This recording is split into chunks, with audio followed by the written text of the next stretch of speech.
여러분 수요 기도회에 나오신 여러분들 진심으로 환영하고 축복합니다.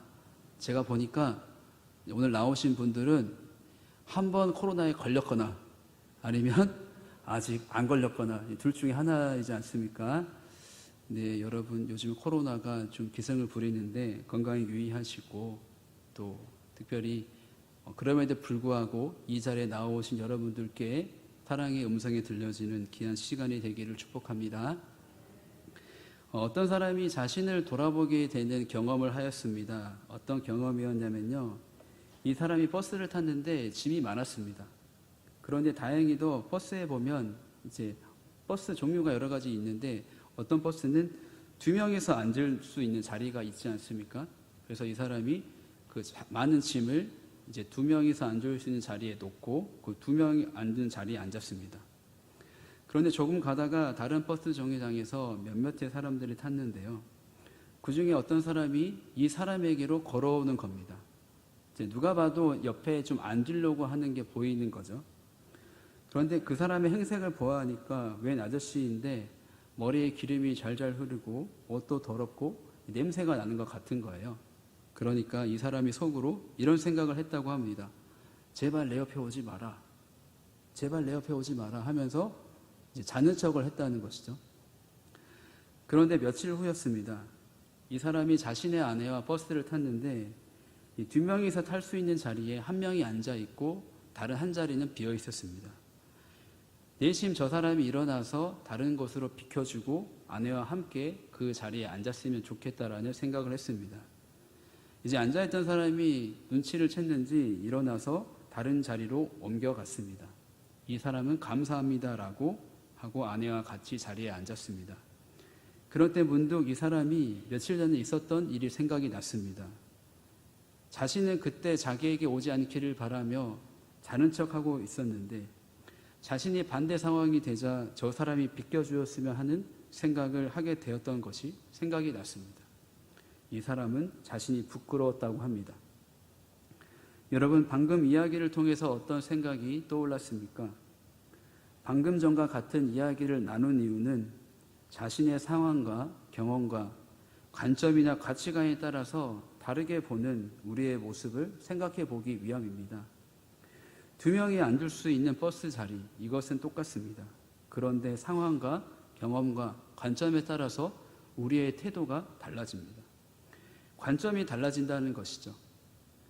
이것을 생각해 볼 수 있는 드라마가 2년 전에 JTBC에서 인기 있게 반영됐었는데요. 아마 여러분들 보셨을지 모르겠습니다. 이 마지막 시청률이 무려 케이블에서 28.4% 찍었던 JTBC의 드라마, 혹시 기억나십니까? 네, 아마 이야기하면 기억하실 텐데요. 부부의 세계였습니다. 네, 이제 기억나시죠? 네, 재밌게 보셨나 봐요. 얼굴에서 웃음이 막 이렇게. 네. 많은 사람들이 이 부부의 세계 속 극중 불륜남과 불륜녀를 보면서 어떻게 저럴 수 있냐고 욕을 했다고 합니다. 그런데 이 드라마가 이렇게까지 인기 있었던 이유에 대해서 한 심리학자가 이 드라마를 평가하기를 많은 부부들이 공감했기 때문일 것이라고 했습니다. 이것이 무슨 말일까요? 어떻게 저럴 수 있냐고 욕은 했지만 저 드라마의 내용이 조금은 공감이 되고 또 그런 마음도 들기도 하고 또 내로남불이라고 하지 않습니까? 내가 하면 로맨스, 남이 하면 불륜. 이러한 마음이 있는 것 같다라는 것이죠. 이것은 같은 상황이라고 하더라도 자신의 관점과 상황과 가치관에 따라서 다르게 평가하는 것을 의미한다고 할 수 있겠습니다. 오늘 성경에도 이러한 비슷한 관점의 이야기가 나오는데요. 본문의 상황은 이렇습니다. 바벨론에 70년간 포로로 잡혀 있었던 이스라엘 백성들이 고레스의 칙령에 의해서 자신의 고향과 예루살렘에 돌아옵니다. 그리고 이들이 가장 먼저 한 일은 성전을 재건하는 일이었습니다. 이 바사왕 고레스의 마음을 하나님께서 감동시켜서 이스라엘이 예루살렘의 성전을 건축하도록 하였기 때문입니다. 2년을 성전 건축을 할 준비를 하였고 드디어 오늘 본문 앞부분에 이르러서 성전의 기초를 놓게 되었습니다. 그리고 이때 이스라엘 백성들은 하나님을 예배하였습니다. 제사장들은 예복을 입고 나팔을 불고 아삽 자손 레위 사람들은 죄금을 들고 서서 찬송했습니다. 제사장과 레위 사람들이 예배를 인도하며 이렇게 감사 찬양했습니다. 주는 지극히 선하심으로 그의 인자하심이 이스라엘에게 영원하시도다. 그리고 모든 백성이 성전 기초가 놓임을 보고 여호와를 찬송하며 큰 소리로 불렀습니다.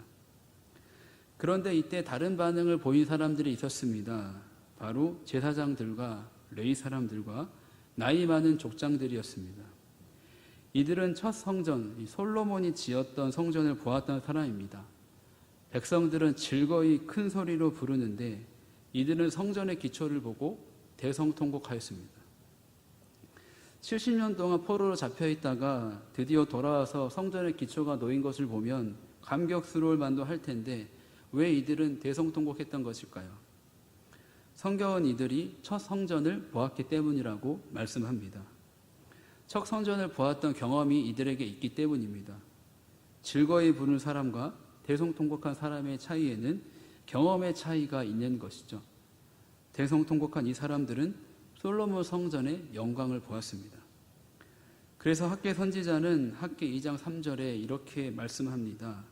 너희 가운데에 남아있는 자 중에서 이 성전의 이전 영광을 본 자가 누구냐? 이제 이것이 너희에게 어떻게 보이느냐? 이것이 너희 눈에 보잘것없지 아니하냐? 이들이 지금 대성통곡하는 이유는 그들이 이전에 경험했던 솔로몬 성전에 비해서 지금 성전의 기초가 놓인 것이 너무나도 초라했기 때문입니다. 그런데 여러분, 저도 말씀을 준비하며 예전의 성전보다 진짜 많이 초라했었구나 라고 생각했었는데요. 본문을 연구하다 보니 다른 해석들이 있음을 보게 되었습니다. 이 부분에 대해서 다른 신학자는 이 성전이 솔로몬 성전과 차이가 없다라는 것입니다. 오히려 솔로몬 성전보다 6배 정도 더 컸을 것이라고 이야기합니다. 왜냐하면 솔로몬 성전은 길이 60규빗, 너비 20규빗, 높이 30규빗이었는데요. 에스라 6장 3절부터 5절에 재건된 성전의 모습을 보면 에스라가 지은 성전은 높이 60규빗, 너비 60규빗이라고 말하고 길이에 대한 언급이 없기 때문입니다. 길이는 나와 있지 않지만 너비가 솔로몬 성전보다 3배가 넓고 높이가 2배 더 높았기 때문에 최소한 6배는 더 컸을 거라는 것이죠. 또 솔로몬 성전에 있었던 성전 기구들 또한 고레스 칙령에 의해서 모두 다 제자리에 갖다 두도록 명령이 내려져 있었던 상황입니다. 물론 아직 완성되었지 않았기 때문일 수도 있지만 성전 자체로는 더 크고 웅장한 거라는 것이죠. 그래서 어떤 주석학자는 이 대성통곡에 대해서 과거에 하나님께 불순종하고 불성실했던 것들에 대한 회개가 담겨 있다고 보기도 합니다. 그런데 여러분, 또 다른 해석이 있는데요. 이 부분에 대해서 성경의 원어를 현대어로 번역한, 원어에 가깝게 번역한 메시지 성경에는 이렇게 기록되어 있습니다. 첫 성전을 보았던 나이 많은 제사장과 레위인의 가문의 우두머리들은 기뻐서 소리내어 울었다. 여기서 이 대성통곡을 기뻐서 소리내어 울었다라고 표현하고 있습니다. 즉 너무 기뻐서 대성통곡할 정도로 꺼이꺼이 울었다라는 것이죠. 앞서 이야기한 회개와 또 솔로몬 성전과 비교하며 울었던 것과는 조금 다릅니다. 여러분, 성전의 기초를 보고 백성들과 첫 성전을 보았던 이들의 반응은 달랐습니다. 자신의 경험과 관점과 가치관 등에 따라서 다르게 반응한 것이죠. 첫 성전을 보았던 이들의 반응에 대해서 여러 신학자들의 의견도 다릅니다. 실망과 회개, 기쁨, 서로의 의견이 다르고 있습니다. 그렇다면 여러분, 오늘 저와 여러분에게 하나님께서 말씀하시는 것은 무엇일까요?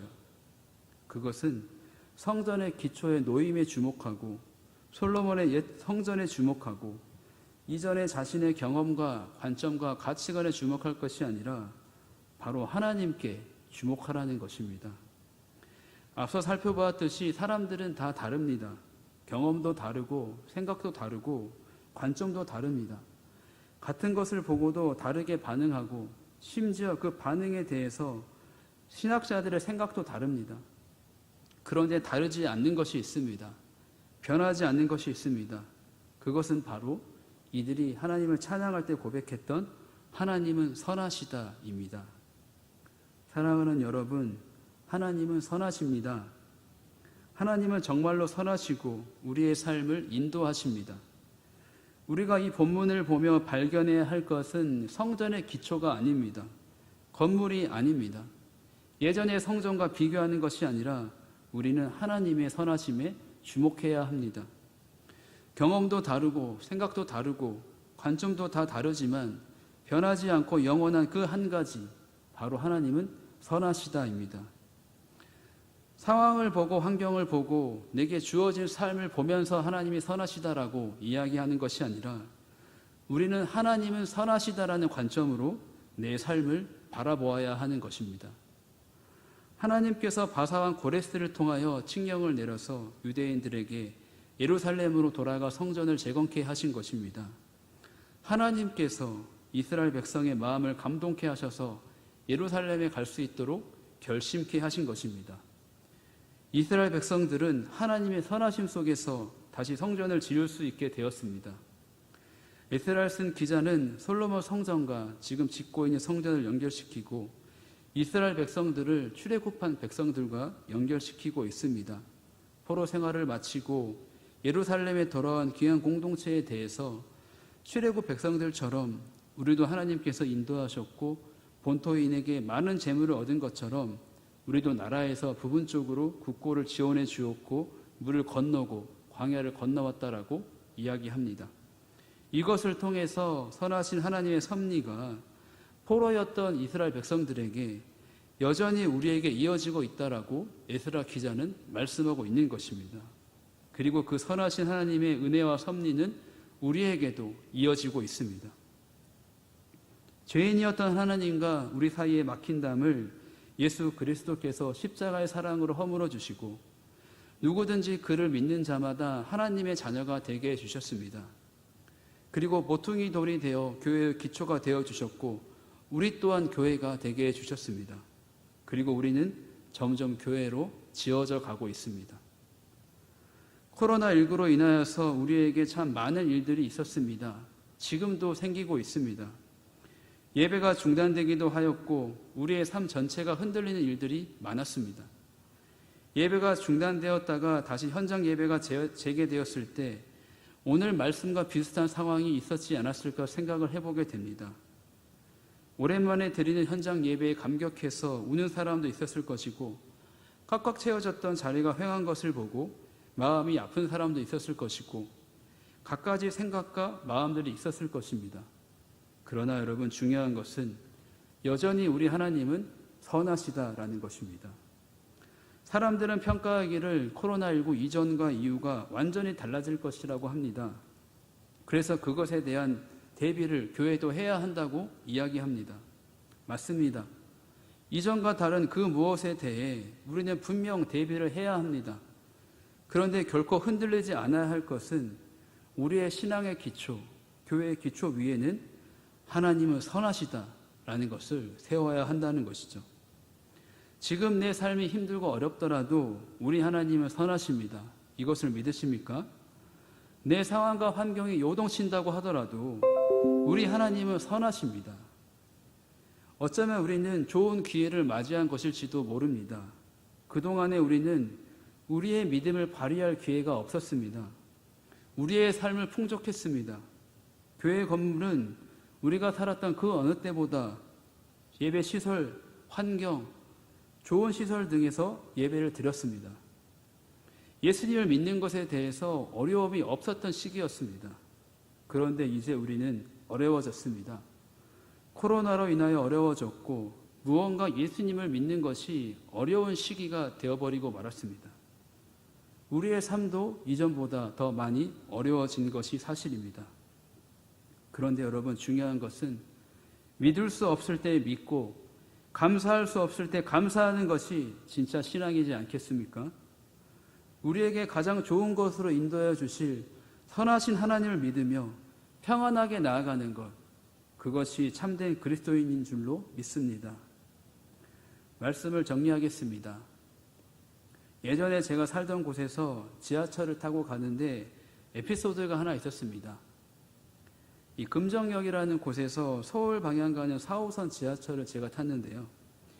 이 다음 역이 어딘지 알려주는 전광판에 이 정황이라고 반대 방향의 지하철 역이 뜬 겁니다. 이제 서울 가는 방향이 범계역이 떠야 되는데 분명히 제대로 탔는데 반대편에 있는 정황역을 가리키는 이 역 이름이 전광판에 뜬 것이죠. 처음에는 헷갈렸습니다. 내가 잘못 탔나 하면서 주변을 두리번 걸었습니다. 그런데 어떤 한 분이 막 다급하게 갑자기 뛰어내리는 겁니다. 여러분, 이 사람은 이제 잘못한 걸로 착각을 한 것이죠. 한 정거장 더 가니까 안내방송에 나왔습니다. 죄송합니다. 전광판이 고장나서 범계역으로 가는 것인데 정황역으로 가는 것이라고 잘못 나왔다라고 이제 안내방송에 나왔습니다. 여러분, 올바른 방향을 탔는데 전광판 오류가 있어서 후다닥 내려버린 그 아줌마, 네, 안타깝지 않습니까? 또 안타까우면서도 또 좀 우픈 일이었습니다. 그런데 여러분, 이것이 오늘날 우리의 모습이지 않겠습니까? 우리는 이미 하나님의 나라를, 하나님 나라의 삶을 시작하였고 도착지를 향해서 완성될 하나님의 나라를 향해서 가고 있는 중에 있습니다. 우리는 이미 구원받은 하나님의 백성입니다. 이것을 믿으십니까? 우리는 선하신 하나님의 은혜와 섭리 안에서 평안함과 담대함을 가지고 내 삶 가운데 하나님의 나라를 이루며 살아가면 됩니다. 그런데 마치 전광판이 오래된 것처럼 우리의 생각과 관점과 경험을 통하여 흔들리게 되고 낙심하게 되고 절망케 하는 것들이 있습니다. 그렇지만 여러분, 하나님은 선하십니다. 선하신 하나님께서 우리에게 가장 좋은 것으로 채워주시고 인도하여 주실 것입니다. 나의 관점으로 내 생각과 경험과 내 삶의 자리를 통해서 하나님을 바라보면 선하신 하나님이 보이지 않습니다. 하나님, 내 삶 가운데 왜 이런 일을 허락하셨습니까? 라고 고백하며 하나님을 원망합니다. 그렇지만 여러분, 선하신 하나님을 의지하여서 믿음으로 내 삶을 바라보면 내 삶은, 내 상황은, 나에게 발생한 일은 어려운 일이 아니라 그 삶을 통하여서 선하게 이끄실 하나님의 역사의 현장인 줄로 믿습니다. 우리가 알거니와 하나님을 사랑하는 자, 곧 그의 뜻대로 부르심을 입은 자들에게는 모든 것이 합력하여 선을 이루기 때문입니다. 사랑하는 여러분, 하나님을 의지하시기 바랍니다. 하나님은 선하십니다. 우리를 향한 놀랍고 엄청난 위대한 계획이 있습니다. 중요한 것은 선하신 하나님을 붙잡는 우리의 믿음입니다. 하나님께서 우리의 삶을 선하게 인도해 주실 줄로 믿습니다.